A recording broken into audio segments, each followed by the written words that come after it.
This channel does not promote any violent, harmful, or illegal activities. All content provided by this channel is meant for an educational purpose only.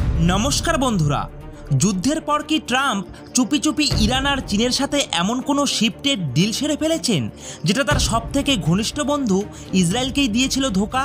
আর কোটি কোটি ডলারের তেলের সেই game প্লেতে এমনভাবে ফেসে গেল Israel যে এখন আর কোনো পথই খুঁজে পাচ্ছে না। আর ট্রাম্প যখন বারবার সিজফায়ার বলছিলেন তখন ইসরায়েল কেন পড়েছিল গভীর হতাশায়? যুদ্ধ থেমে গেলেও ইসরায়েল কেন একা পড়ে গেছে এই জিওপলিটিক্যাল খেলায়? আর এবার ইসরায়েল এমন একটা চমকপ্রদ মন্তব্য করে বসেছে ভারতের বিষয়ে যেটা শুনে ট্রাম্পও থতমত খেয়ে গেছেন। কিন্তু ইসরায়েল যেভাবে ভারতের সঙ্গে সম্পর্ক আর সুপার পাওয়ার ফ্রেন্ডশিপের কথা বলছে সেটা শুনলে ঘুম উড়ে যাবে হয়তো আমেরিকারও। এদিকে চীন আর রাশিয়াও অবাক হয়ে তাকিয়ে আছে এই ঘটনার দিকে। দেখুন, 12 দিন ধরে ইসরায়েল ও ইরানের মধ্যে চলেছিল এক ভয়ঙ্কর যুদ্ধ, সেটা আপনারা কম বেশি প্রত্যেকেই জানেন। তারপর অবশ্য সেটা থেমেছে। এখন গোটা দুনিয়া যেন একটু স্বস্তির নিঃশ্বাস ফেলছে। আর এই শান্তির জন্য কৃতিত্ব নিতে সামনে এসেছিলেন একজনই, তিনি হলেন আমেরিকার প্রেসিডেন্ট ডোনাল্ড ট্রাম্প। ট্রাম্প এখন গোটা পৃথিবী ঘুরে ঘুরে বলছেন যে হ্যাঁ, এই যুদ্ধ আমি থামিয়েছি, আমি না থাকলে কিছুই থামতো না। ঠিক যেমনভাবে যখন ভারত ও পাকিস্তানের মধ্যে সিজফায়ার করিয়েছিলেন, তেমনভাবেই এবার নাকি আমেরিকা ও ইসরায়েলকে শান্তির চুক্তিতে বাধ্য করেছেন। কিন্তু বন্ধুরা, যখন দুনিয়া আনন্দে মাতোয়ারা, ঠিক তখনই পর্দার আড়ালে চলছিল এক ভয়ঙ্কর গেম প্ল্যান। একটা এতটা গভীর গেম প্লে যার ভিকটিম হলো আমেরিকার সবথেকে পুরনো ও সবথেকে বিশ্বস্ত মিত্র ইসরায়েল। আসলেই শান্তির এই আড়ালে ট্রাম্প ইরান আর চীনের সঙ্গে গোপনে হাত মিলিয়েছেন এবং এমন কিছু ডিল করেছেন যেটি হয়ে উঠেছে ইসরায়েলের জন্য সবথেকে বড় বিশ্বাসঘাতকতা। হ্যাঁ, যুদ্ধ ঠিক থেমেছে ঠিকই, কিন্তু ইসরায়েল তার মূল টার্গেটগুলোকে অর্জন করতে পারেনি। আর এই মিশনের পেছনে সবথেকে বড় বাধা হয়ে দাঁড়িয়েছে তার নিজের বন্ধু আমেরিকা। ট্রাম্পের এই বদলে যাওয়া অ্যাটিটিউড আর সরাসরি বিশ্বাসঘাতকতার পর এবার ইসরায়েল থেকেই উঠে এসেছে একটি জোরালো আওয়াজ। একটা এমন মন্তব্য সামনে এসেছে যেটা বিশ্বজুড়ে রাজনৈতিক মহলে ভূমিকম্পের মতো প্রতিক্রিয়া তৈরি করেছে। এই সংকটের সময় ইসরায়েল আশ্চর্যজনকভাবে নিজের কোনো পশ্চিমা মিত্রের দিকে নয়, বরং তাকিয়েছে সেই দেশের দিকে যে সবসময় পাশে থেকেছে সব সিজনে, সব পরিস্থিতিতে। আর সে হলো ভারত। ইসরায়েল ভারতের ব্যাপারে এমন একটি হতবাক করে দেওয়া বক্তব্য দিয়েছে যেটা আবারও গোটা বিশ্বকে মনে করিয়ে দিয়েছে যে ভারত ইসরায়েল বন্ধুত্বের আসল শক্তি ঠিক কতটা গভীর। তো কি রয়েছে সম্পূর্ণ বিষয় আপনাদেরকে আজকের এই পর্বতে আলোচনা করব। তার আগে ছোট্ট একটি অনুরোধ, অবশ্যই আপনারা এই ভিডিওটিতে একটি লাইক করে দেবেন। আর চ্যানেলে নতুন হয়ে থাকলে অবশ্যই আপনারা আমাদের এই চ্যানেলটিকে সাবস্ক্রাইব করে নেবেন। তো বন্ধুরা, চলুন সবটা শুরু থেকে শুরু করা যাক। দেখুন, আসলে এই গল্পটা ডোনাল্ড ট্রাম্পের মাস্টার স্ট্রোকের, যেটা আসলে ছিল ইসরায়েলের জন্য একটি মারাত্মক ধোঁকা। কিন্তু এই ঘটনাকে বোঝার জন্য আমাদেরকে বুঝতে হবে এই গেমের 3টা মুখ্য চরিত্র: ট্রাম্প, ইরান এবং চীন। প্রথমেই আসি ট্রাম্পের প্রসঙ্গে। ট্রাম্প একজন কনসিস্টেন্ট বিজনেসম্যান। তার কাছে প্রত্যেকটা জিনিসই হচ্ছে ডিল। তার স্পষ্ট ধারণা, যদি আমেরিকায় পেট্রোল ডিজেলের দাম বেড়ে যায় তাহলে জনগণ রেগে যাবে। আর তাই যে কোনো উপায়ে তেলের দাম কম রাখাই হচ্ছে তার প্রাইমারি মিশন। এই মিশনকে সফল করার জন্যই তিনি এমন একটি পদক্ষেপ নিয়েছেন যা শুনে ইসরায়েল কার্যত কেঁপে উঠেছে। ন্যাটো সামিটে দাঁড়িয়ে পুরো বিশ্বের কাছে ট্রাম্প ঘোষণা করেন যে ইরান সাহসিকতার সঙ্গে যুদ্ধ করেছে আর এখন তাদের ক্ষতি পুষিয়ে দেওয়ার সময় এসেছে। কিন্তু এরপর ট্রাম্প এমন একটি কথা বলে ফেলেন যেটা দুনিয়ার কেউ কল্পনাও করতে পারেনি। তিনি বলেন যে আমি আর ইরানকে তেল বিক্রি করা থেকে বাধা দেব না। আপনাদেরকে মনে করিয়ে দিই যে এখনও অবধি আমেরিকা ইরানের ওপর কঠোর নিষেধাজ্ঞা জারি করে রেখেছিল, বিশেষ করে তেল রপ্তানির ওপর, যা কার্যত ইরানের অর্থনীতিকে ধ্বংসের মুখে ঠেলে দিচ্ছিল। কিন্তু এখন ট্রাম্প হঠাৎ করেই ইরানকে তেল বিক্রির পুরো ছাড়পত্র দিয়ে দিলেন। আর শুধু এখানেই থেমে না থেকে তিনি সরাসরি বললেন যে চীন যদি ইরান থেকে তেল কিনতে চায় তো তাতে আমেরিকার কোনো আপত্তি নেই। ভাবুন একবার, ইসরায়েলের জন্য এটা কতটা বড় ধাক্কা। 12 দিন ধরে ইসরায়েল যুদ্ধ চালিয়ে গেছে এই উদ্দেশ্যেই যাতে ইরানের আর্থিক ও পরমাণু ক্ষমতা দুর্বল করা যায়। কিন্তু যুদ্ধের পরে যার হাত ধরা উচিত ছিল ইসরায়েলের, সেই আমেরিকাই ইরানকে ফের ধনী হয়ে ওঠার লাইসেন্স দিয়ে দিল। আর সেটা করলো কাদের সঙ্গে হাত মিলিয়ে? না, চীনের সঙ্গে হাত মিলিয়ে। যেই দেশ যে যুদ্ধের প্রথম দিন থেকেই ইরানকে প্রকাশ্যে সমর্থন জানিয়ে এসেছে এবং ইসরায়েলের বিরোধিতা করেছে। যদিও এটিকে ভারত কোনোভাবেই বিরোধিতা করে না, কারণ ইরানের সঙ্গেও ভারতের খুব একটা ভালো ডিপ্লোম্যাটিক রিলেশন রয়েছে। আর এখন সেই চীনের সাথে হাতে হাত মিলিয়ে আমেরিকা ইসরায়েলের শত্রুকে আরও শক্তিশালী করে তুলছে।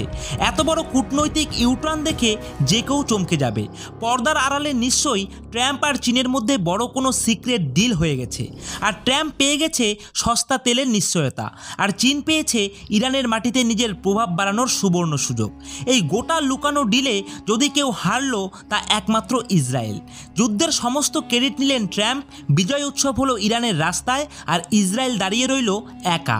এখন এই আবহেই যখন ইসরায়েল বুঝে ফেলল যে তার সবথেকে কাছের মিত্র এখন তার পাশে নেই, তখন সে চোখ ফেরালো তার একমাত্র সত্যিকারের বন্ধুর দিকে, আর সেই বন্ধু হলো আমাদের ভারত। সেই সময় ইসরায়েলের বিরোধী দলীয় সাংসদ সেলি মিরন একটি চমকে দেওয়ার মতো মন্তব্য করেন ভারতের প্রসঙ্গে, যেটা প্রত্যেক ভারতীয়দের শুনে গর্ব হওয়া উচিত। তিনি বলেন, আমার মতে ইরান ইসরায়েল যুদ্ধ থামানোর জন্য ভারতই সবথেকে ভালো মধ্যস্থতা করতে পারত। এক লাইনে স্পষ্ট হয়ে যায় যে ভারত আমেরিকার থেকেও ভালো পিসমেকার হতে পারত। এটা শুধু আমেরিকার ডিপ্লোমেসির জন্য একটি জোরালো স্ট্রাইক নয়, বরং ভারতের কূটনৈতিক বিশ্বাসযোগ্যতার ওপরে সবচেয়ে বড় স্ট্যাম্প অফ অ্যাপ্রুভাল। তিনি আরও বলেন যে আমরা ভারতের জনগণের প্রতি কৃতজ্ঞ। এই কঠিন সময়েও তারা ইসরায়েলের পাশে থেকেছে এবং আমাদেরকে সমর্থন করেছে। সেলি মিরন এখানেই থেমে থাকেনি, তিনি ভারতের সঙ্গে নিজের ব্যক্তিগত সম্পর্ক আর আবেগের কথাও প্রকাশ করেছেন। তিনি বলেন যে আমি নিজে ভারতকে খুব ভালোবাসি, আমি ভারতে থেকেছি, ওখানকার টেক কোম্পানিগুলোর সঙ্গে আমি কাজ করেছি, ভারতের মানুষ আর সংস্কৃতির প্রতি আমার গভীর শ্রদ্ধা রয়েছে। এই কথাগুলি থেকে স্পষ্ট যে ইসরায়েলের নেতাদের মনে ভারতের প্রতি কতটা আন্তরিক ভালোবাসা আর সম্মান রয়েছে। এবং এই বক্তব্য আরও বিশেষ হয়ে ওঠে কারণ এটা এসেছে একজন বিরোধী দলের নেতার মুখ থেকে। সেলি মিরন পরিষ্কার জানিয়ে দেন যে দেশের স্বার্থের প্রশ্নে সরকার আর বিরোধী শিবিরের মধ্যে কোনো বিভেদ থাকে না। এটা থেকেই স্পষ্ট বোঝা যায় যে ভারত সম্পর্কে যে শ্রদ্ধা সেটা ইসরায়েলের প্রতিটি রাজনৈতিক দলের মধ্যেই রয়েছে। এটা কোনো নির্দিষ্ট সরকারের সম্পর্ক নয়, এটা দুই দেশের মানুষের মধ্যেকার বন্ধুত্ব। এখন প্রশ্ন ওঠে যে ইসরায়েল কেন আমেরিকাকে সরিয়ে ভারতের ওপরে এত ভরসা করে? এর উত্তর লুকিয়ে আছে সেই বন্ধুত্বের মূল ভিত্তিতে, যেটা গড়ে উঠেছে স্বার্থ নয় বরং সম্মান আর বিশ্বাসের ওপর। ভারত ইসরায়েলের বন্ধুত্ব এটা নতুন কিছু নয়, এটা শুরু হয়েছিল সেই সময় যখন গোটা দুনিয়ার বেশিরভাগ দেশ ইসরায়েলের সঙ্গে প্রকাশ্যে কথা বলতেও ভয় পেত। কিন্তু ভারত সবসময় বেছে নিয়েছে একটি স্বাধীন অবস্থান। যখনই ইসরায়েলের প্রয়োজন ভারত বারবার তার পাশে পাহাড়ের মতো দাঁড়িয়ে গেছে। যেমন ধরুন, সাম্প্রতিক সময়ে যখন রেড সিতে হুতি বিদ্রোহীরা জাহাজে হামলা শুরু করেছিল আর গোটা দুনিয়ার সাপ্লাই চেইন হুমকির মুখে পড়ে গিয়েছিল, তখন ভারত শুরু করে অপারেশন কাল্প আর নিজের নৌবাহিনী পাঠিয়ে শুধু ভারতের নয় অন্যান্য দেশের জাহাজকেও সুরক্ষা দেয়, যার মধ্যে ছিল ইসরায়েলের জাহাজও। কিন্তু শুধুমাত্র ভারত একতরফাভাবে বন্ধুত্ব দেখায়নি, ইসরায়েলও প্রতিবার বন্ধুর মতো পাশে থেকেছে ভারতের। কে ভুলতে পারে যে 1999-এর কার্গিলের যুদ্ধ, যখন আমাদের প্রয়োজন ছিল লেজার গাইডেড বোমার যার সাহায্যে পাহাড়ে বসে থাকা শত্রুকে নিখুঁতভাবে টার্গেট করা যায়, তখন গোটা পৃথিবীর কোনো দেশই আমাদের সেই টেকনোলজি দিতে রাজি ছিল না। আর তখন এই ইসরায়েলি রাতারাতি নিজেদের ডিফেন্স স্টোর থেকে আমাদের সেই বোমা পাঠায়, যা পুরো যুদ্ধের রণনীতিকে ঘুরিয়ে রেখে দেয়। তবে এই বন্ধুত্ব শুধু হাতিয়ার বা প্রতিরক্ষা নিয়ে সীমাবদ্ধ নয়।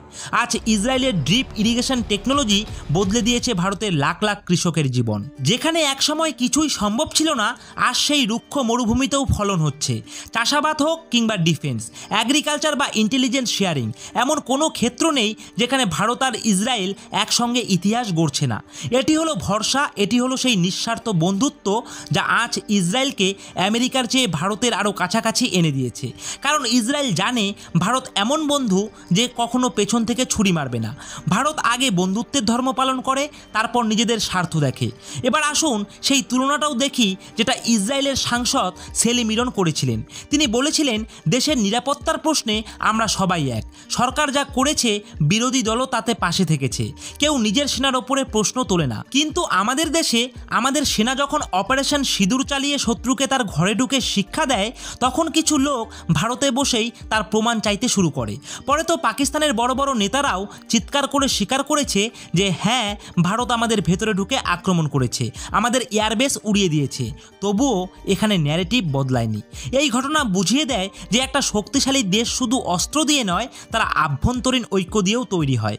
সব মিলিয়ে এই কাহিনীর সারমর্ম একটাই, যে আমেরিকার প্রেসিডেন্ট ডোনাল্ড ট্রাম্প ইসরায়েলের সঙ্গে ভয়ানক বিশ্বাসঘাতকতা করেছেন। তিনি ইরান আর চীনকে সুবিধা পাইয়ে দিয়েছেন আর নিজের বন্ধু ইসরায়েলকে রেখে দিয়েছেন মাঝ সমুদ্রে একা।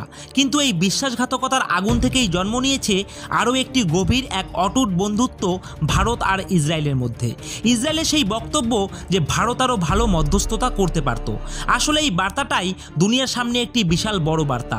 এটাই সেই ঘোষণা যে বিশ্বের পাওয়ার সেন্টার এখন বদলাচ্ছে। আগামী দিনে বড় বড় সিদ্ধান্ত হয়তো আর ওয়াশিংটন বা বেজিংয়ে হবে না, বরং নিউ দিল্লিতে হবে।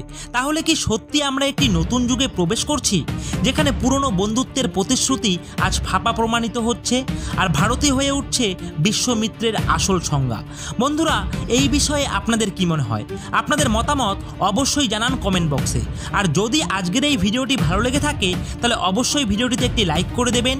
আর প্রতিনিয়ত জিওপলিটিক্স সম্বন্ধিত ভিডিও পাওয়ার জন্য অবশ্যই আপনারা আমাদের এই নিউজ জিওপলিটিক্স ইউটিউব চ্যানেলটিকে সাবস্ক্রাইব করে দিয়ে পাশে থাকা বেল আইকনটিকে বাজিয়ে দেবেন। আর বন্ধুরা, ভিডিওটাকে শেয়ার করতেও কিন্তু একদম ভুলবেন না। তো আজকের ভিডিওটা এখানেই শেষ করছি। জয় হিন্দ, জয় ভারত।